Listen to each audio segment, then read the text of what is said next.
Merry salutations in all things, thinketh as a welcome play. It's been a bit since last upload. Sorry mates. College and stuff, you know. Too school for cool. Every time. Anyway, today the message is creativity, though mostly it's the lack thereof. Nope. Nothing's original. Nope. Every new idea comes from what already exists, and well, that's it. We've been taught to strive towards being, unique or original, but come on, it's not doing justice to how often we or our ideas are influenced by the existence of literally everything around us. So, upon hearing this, one could choose to live in fret and fear and, never be original, or one could acknowledge that everything is a remix and get on with their pursuits. If you opted for the latter option, keep watching.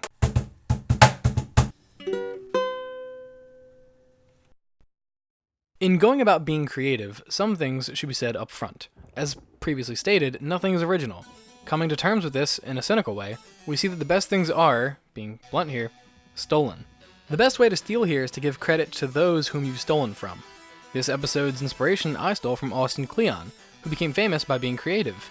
Though, the internet said that what he became famous for was technically him stealing from Tom Phillips, who stole off of William Burroughs, who was inspired by Brian Gysin, whose work was tied to Tristan Tzar. Yeah, say Tzar. Sorry, mate. Following this progression as far back as he could, Kleon found that his creative work could coincide with Caleb Whitford. Well, Kleon states in his book, Steal Like an Artist, that we should look at the world and decide what things we want to, respectfully, steal, and what things aren't worth it. Kleon quotes David Bowie, "The only art I'll ever study is stuff that I can steal from." Even if you aren't trying to be an artist, the payout from this message is huge. Huge. I'd like to take a second here and pull another quote from Kleon's book. Everything that needs to be said has already been said.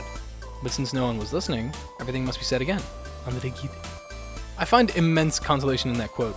Not only because I'm totally remixing many people's messages here with this channel and all, but I find consolation in knowing that every great person I respect is just as guilty of the same thing.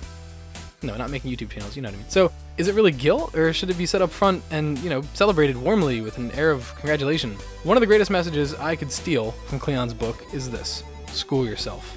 School yourself in the methods of those whom you love. School yourself in knowing how to study their works, how to pay them homage for their inspiration, and to school yourself in how to transform what you have stolen. This is the essential difference between poetic, or good theft, and shameless plagiarism, i.e. bad theft. Progressing with this message in mind, you, dear viewer, are actually taking part in something I've always wanted to do. Aside from attending college, I think, gaming, and eating vast amounts of sriracha, and food and stuff, perhaps the only thing I never get tired of doing is exchanging ideas, or promoting them, or finding new uses for them. The work you do while you procrastinate is probably the work you should be doing for the rest of your life. This channel is the byproduct of that intention, so thanks, mates. In adding to Kleon's message, there is something I want to add to your toolkit, dear viewer. Something I found while rummaging about the interwebs. Like a creeper. If you're like me, you may find that you have to work in some less than desirable locales, or you may find that you work better in ambient sound settings, like a cafe or a school library. Well, have I got something for you? A study! Ooh. Coming from the Journal of Consumer Research and published by the Oxford Press, Is Noise Always Bad? Exploring the effects of ambient noise on creative cognition. I quote from the abstract.